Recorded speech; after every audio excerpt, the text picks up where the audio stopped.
Hello students, welcome back. कैसे हैं आप लोग? आज का हमारा टॉपिक है ग्रेविटेशन।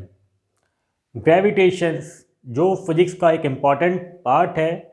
बेसिकली जो ग्रेविटेशंस है वो आपका फिजिक्स के जो फोर बेसिक फंडामेंटल फोर्स होते हैं उनमें से एक है। और वो force basic fundamental force four कौन से हैं? सबसे पहले आता है उसमें ग्रेविटेशन, जिसके बारे में आज डिस्कस करेंगे। फिर नेक्स्ट आता है आपका इलेक्ट्रोमैग्नेटिक फोर्स। फिर नेक्स्ट होता है आपका जो थर्ड है वो कहलाता है आपका वीक न्यूक्लियर फोर्स। और फोर्थ कहलाता है आपका strong nuclear force.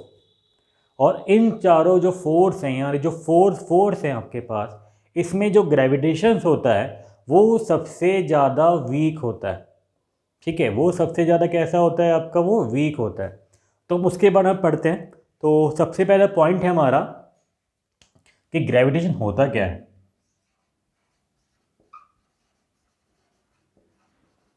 Gravitation, force of attraction between two particles to matter in the universe is called gravitation. अगर दो पार्टिकल्स हैं, दो ऑब्जेक्ट हैं, अगर उन पे एक दूसरे क्या लगा रहे हैं, फोर्स ऑफ अट्रैक्शन अप्लाई कर रहे हैं, तो कहलाता है आपका ग्रेविटेशन। तो फोर्स ऑफ अट्रैक्शन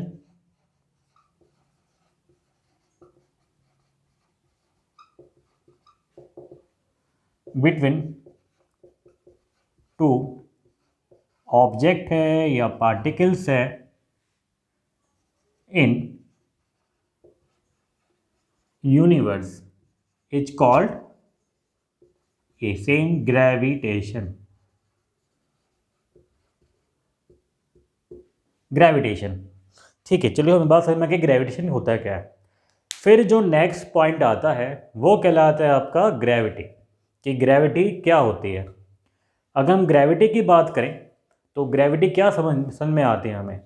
तो ग्रेविटी की जो वैल्यू है, अगर हम बात कर रहे हैं force of attraction between the earth and the object laying on the surface या हैव सम डिस्टेंस या near by object is called the gravity. Gravity तब एप्लीकेबल होती है जब कोई अर्थ और उस पे आपका जो दूसरा ऑब्जेक्ट है वो ऑब्जेक्ट आपका सरफेस पे हो या अर्थ से कोई डिस्टेंस पे हो, वो कहलाता है आपका ग्रेविटी। तो नेक्स्ट पॉइंट है आपका gravity.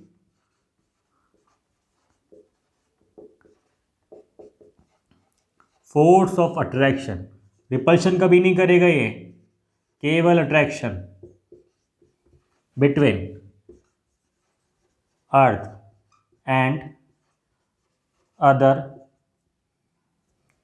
Other object laying on the surface या have some distance to it।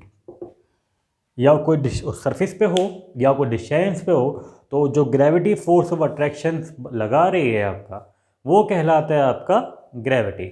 ये पॉइंट्स क्लियर है? ओके।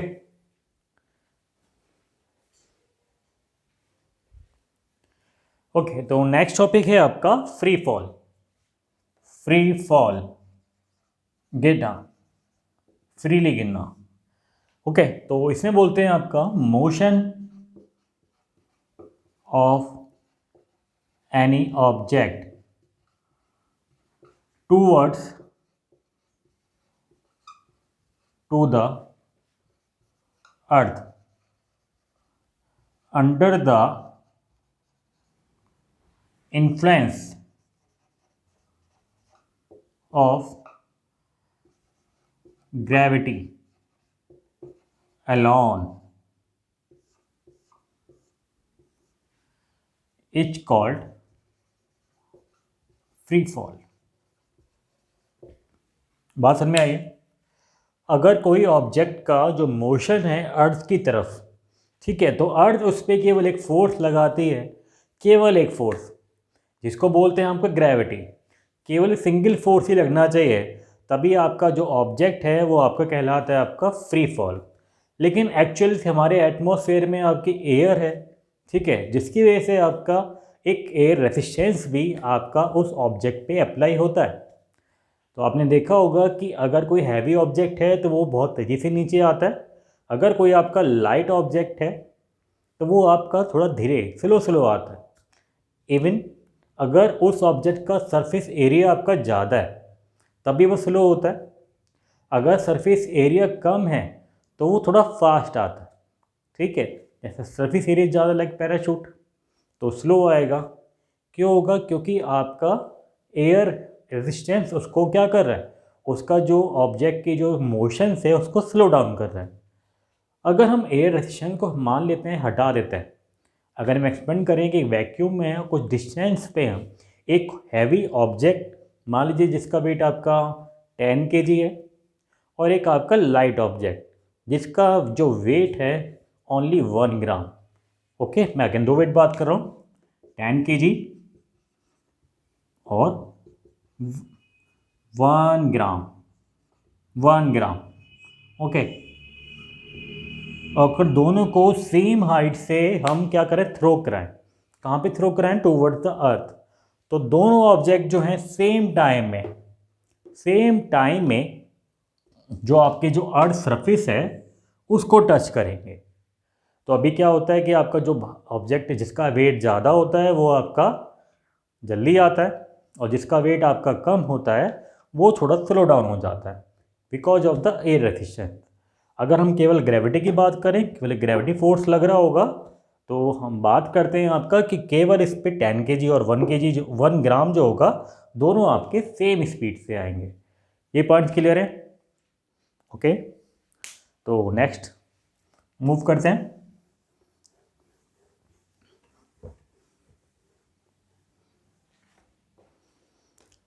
नेक्स्ट है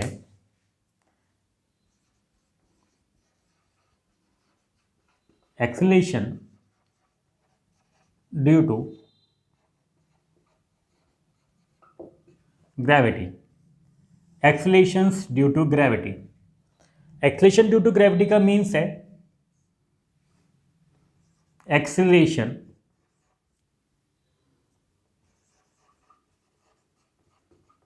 produce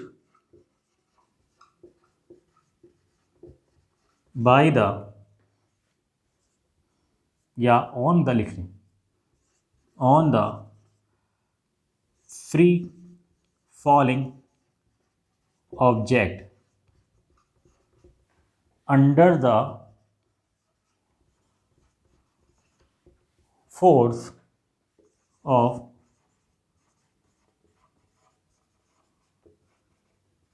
gravitational by the earth. Okay, acceleration produced on the free falling object under the force of gravitation by the earth is called same acceleration due to gravity। किसे denote करते हैं इसको हम? Denoted by small जी, ठीक है। ये क्या कैसा है आपका, ये भी आपका एक्सेलरेशन होता है। जैसे हमने लास्ट चैप्टर में एक्सेलरेशन पढ़ा था आपका ए, किसे नोट करते थे आपका ए, ठीक है। अगर कोई ऑब्जेक्ट आपका सिंपल मोशन में है अर्थ सरफेस पे तो हम बात करेंगे कि उसका एक्सेलरेशन आपका ए होगा। लेकिन अगर कोई object under the influence of the gravity move कर रहा है, ठीक है, under the influence of the gravity move कर रहा है, तो हम कहते हैं कि आपका जो ग्रेविटेशनल्स है वो कैसा फोर्स, एक्सेलरेशन कैसा हो जाएगा, ग्रेविटेशन एक्सेलरेशन हो जाएगा, और इसको हम बोलेंगे हमका ग्रेविटी। इसकी यूनिट होती है आपकी मीटर पर सेकेंड स्क्वायर, जैसा पहले आपका मीटर पर सेकेंड स्क्वायर, ये इसकी यूनिट होती है। अब ये कैसा है आपका, स्केलर में आएगा कि वेक्टर में आएगा? यस ऑफ कोर्स ये वेक्टर क्वांटिटी है। वेक्टर क्यों होगा ये? क्योंकि इसकी जो डायरेक्शंस है ग्रेविटी के या तो अगेंस्ट होगी या ग्रेविटी के टूवर्ड्स होगी। अगेंस्ट और टूवर्ड्स का मीन्स है अगर हम ऑब्जेक्ट को किसी हाइट से ड्रॉप करेंगे तो कहलाया जाएगा कि ग्रेविटी के अलोंग वर्क हो रहा है। ठीक है, ग्रेविटी के अलोंग वर्क हो रहा है क्योंकि ऑब्जेक्ट कहाँ जा रहा है आपका, नीचे की तरफ जा रहा है। अगर हम किसी स्टोन को थ्रो करते हैं अप डायरेक्शंस में तो क्या हो रहा है, आपका ऑब्जेक्ट ऊपर जा रहा है, ग्रेविटी फोर्स नीचे लगा रहे हैं, तो हम बोलेंगे ग्रेविटी के अगेंस्ट वर्क हो रहा है। तो डायरेक्शन क्या है हमारी, डाउनवर्ड ही है। ठीक है, ग्रेविटी के अगेंस्ट है या ग्रेविटी के टूवर्ड्स है। डायरेक्शन हमेशा क्या है आपके, टूवर्ड्स या हमेशा क्या रहेगी, ग्रेविटी रहेगी। तो कहला जाएगा ये इसका वेक्टर क्वांटिटी है। फिर बात करते हैं क्या इसकी वैल्यू क्या होती है। यस, इसकी वैल्यू होती है 9.8 मीटर पर सेकेंड स्क्वायर।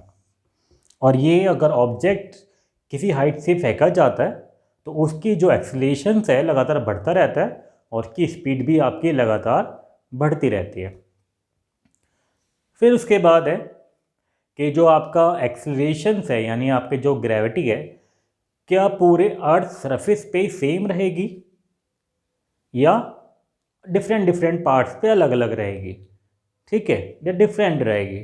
तो यस, इसकी जो वैल्यू है, जी की जो वैल्यू है वो आपकी एल्टीट्यूड पे कम हो जाएगी, डेप्थ पे कम हो जाएगी और सेंटर पे, मान लीजिए एक अर्थ है आपकी, ऊपर जाएंगे जैसे माउंटेन्स या हिल एरिया पे जाते हैं तब की आपकी ग्रेविटी जो हो जाती है कम हो जाती है।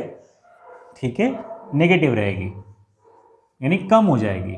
अगर हम नीचे जाएंगे तब भी आपकी कम रहेगी। ठीक है भाई, तो क्या पूरे अगर हम सरफेस पर रहेंगे सेम रहेगी, नहीं, सरफेस पे भी आपके वैरी कर जाएगी। जीरो कहाँ होगी, जीरो होगी सेंटर पे,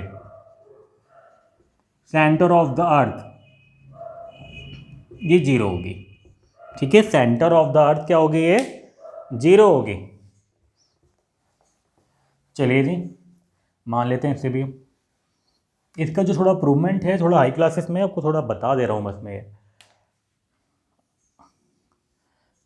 हमारी जो अर्थ है वो कैसी होती है आपकी, ओवल होती है, राउंड शेप नहीं होती है। अब ये पोल है, ये इक्वेटर है,